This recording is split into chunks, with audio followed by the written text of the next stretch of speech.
Jammu, Kathua and Samba. Congratulation Chain Singh ji, principal madam, बाकी सारे principles, parents आए हुए और सारे बच्चे, क्योंकि हम गेस्ट नहीं हैं, गेस्ट सारे बच्चे हैं जिन्होंने इतना सारा हमारा एंटरटेनमेंट किया, परफॉर्मेंस दी। हम लोगों के लिए ये सीखने का एक मौका था, क्योंकि मुझे नहीं लगता कि मैंने अपने टाइम में कभी ऐसा परफॉर्म किया है या कभी माइक आई हो। उस टाइम जैसे बहुत सही एमएलए साहब ने कहा कि जब हम अपने टाइम में होते थे तो हम पहले रोना शुरू कर देते थे या तो टांगे थरथराने लगती थी। यहाँ तो बच्चे एकदम परफॉर्मेंस दे रहे हैं, ऐसे लगा कि वो जर्नलिज्म करके आए हुए हैं। तो ये मेरे लिए भी सीखने की मतलब एक अपॉर्चुनिटी थी, क्योंकि हम लोगों को भी जब कमिश्नर सेक्रेटरीज को जवाब देना पड़ता है तो पहले लगता है कि जवाब दें या नहीं दें, डांट खा लें, ज़्यादा बेटर होगा डांट खाना। जवाब देंगे तो फर्दर सवाल पूछेंगे। थैंक यू स्टूडेंट्स, आपने हमें इतना सब कुछ सिखाया। ये मेरा दूसरा मौका था जब मैं इस स्कूल में दोबारा आई हूँ।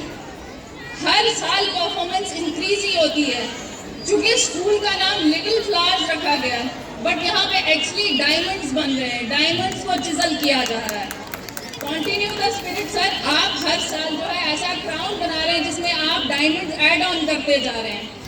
मैंने अपने टाइम में कभी इतना भरपूर परफॉर्मेंस नहीं देखा, ना तो हमारे स्कूलों में होता था, लेकिन ये जो है ये अपॉर्चुनिटी बन रही है, एक फेस्टिवल बन रहा है जिसमें हम अपने ही बच्चों का टैलेंट जो है वो सामने ला रहे हैं। बहुत सारे इनमें से डांसर्स बनेंगे, बहुत सारे आर्टिस्ट बनेंगे, बहुत सारे डॉक्टर्स बनेंगे। मुझे तो लगता है कि मेरी इन्फॉर्मेशन कम है, क्योंकि ये लोग नाम लेते हैं फिर मुझे लगता है कि हाँ मैंने कहीं न्यूज़ में सुना था।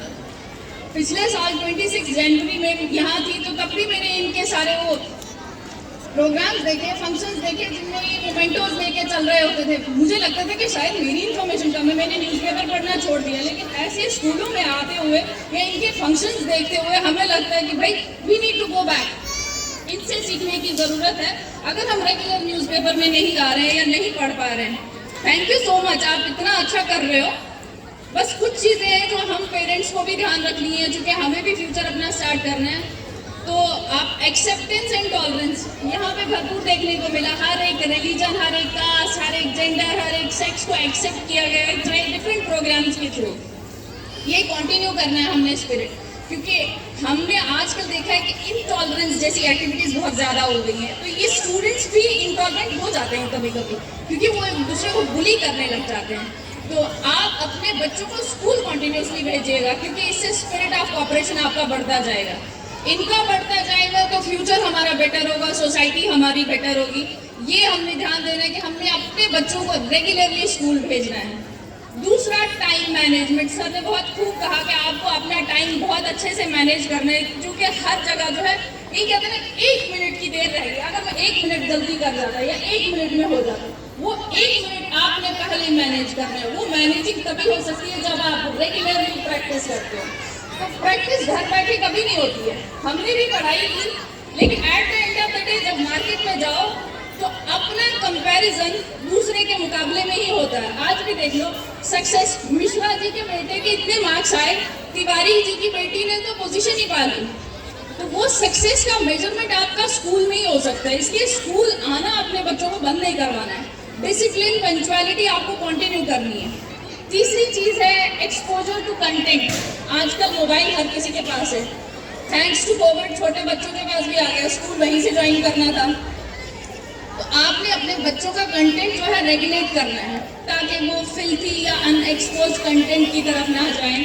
और ऐसे कंटेंट पे अगर बच्चा देखने लग जाता है, पहला एक आंखें खराब हो जाती है, दूसरा डिप्रेशन का शिकार, और उसकी वजह से सब्सटेंस अब्यूज भी शुरू होने हो जाता है, क्योंकि बच्चा वहीं से सीखता है ना। ऐसी इंफॉर्मेशन जो रिक्वायर्ड नहीं थी बट एक्सपोज है, तो अब सब्सटेंस की तरफ जाएगा, सब्सटेंस की तरफ जाएगा तो डिप्रेशन की तरफ, डिप्रेशन की तरफ जाएगा तो सुसाइडल टेंडेंसीज। तो आप अपने बच्चों को स्कूल भेजोगे, ना तो सब्सटेंस होगा, ना तो सुसाइडल टेंडेंसीज होंगी, ना तो डिप्रेशन होगा। क्यों? क्योंकि सारे बच्चे म्यूचुअली कोऑपरेशन में क्या करते हैं कि मीडियम ऑफ एक्सचेंज बनता है, एक दूसरे को अपनी बात सुना सकते हैं। लेकिन डिप्रेशन क्या करता है, अकेले में बच्चा जो है सुसाइडल टेंडेंसीज की तरफ जाता है। तो बेहतर होगा कि आप अपने बच्चों को स्कूल भेजें।